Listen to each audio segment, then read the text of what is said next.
Question number 19 says that we evaluate the expression for x. So everywhere we see an x, we want to replace it with the value -3.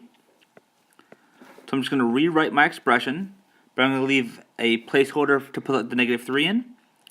Everywhere we see an x, let's swap in -3.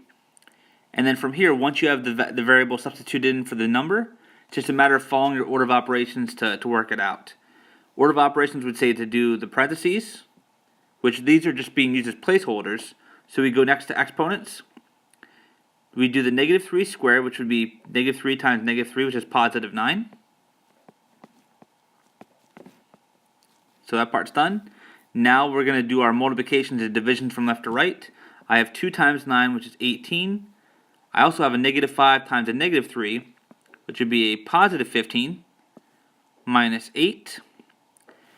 18 plus 15, that would give us 33. And then lastly, 33 minus 8 would give us 25. Okay. So the value of 2x squared minus 5x minus 8 when x is -3 would be 25. In question number 20, we have subtraction of polynomials.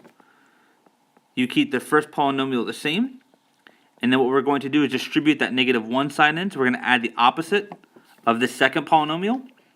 The negative of -4x squared would become a +4x squared. The negative of a +3x would give us a -3x, and then the negative of a -9 would give us a +9. From there, we can go ahead and combine our like terms. A 2x squared and a +4x squared will give us a +6x squared.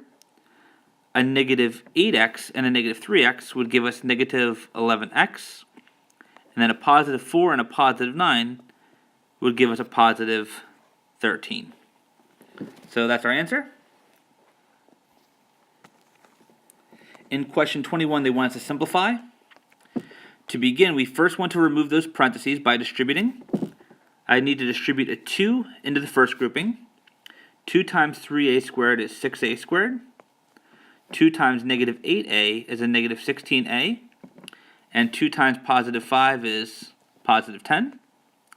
Into the second parenthesis, I need to distribute a -4. -4 times -7a squared is a +28a squared. -4 times a -10a is a +40a. And -4 times a +12 would be a -48. So we distributed, we got rid of all of our parentheses.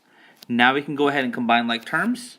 6a squared and 28a squared would give us 34a squared. A -16a and a +40a would give us a +24a. And then a +10 and a -48 would combine to give a -38.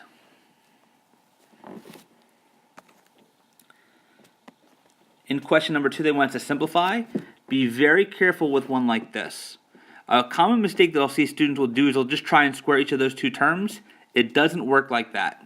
If you want to take 5t minus 6 and square it, that really means to take 5t minus 6 and multiply it by another 5t minus 6, and that's going to involve the distributive property. We'd have to take 5t times 5t, which would give us a 25t squared. 5t times -6 is a -30t. I'm now going to distribute the -6 through. -6 times 5t gives us another -30t, and then the -6 times a -6 will give us a +36. So we multiplied it out. We do have some like terms we can combine. The two middle terms will combine to give us a -60t, then plus 36. So 25t squared minus 60t plus 36.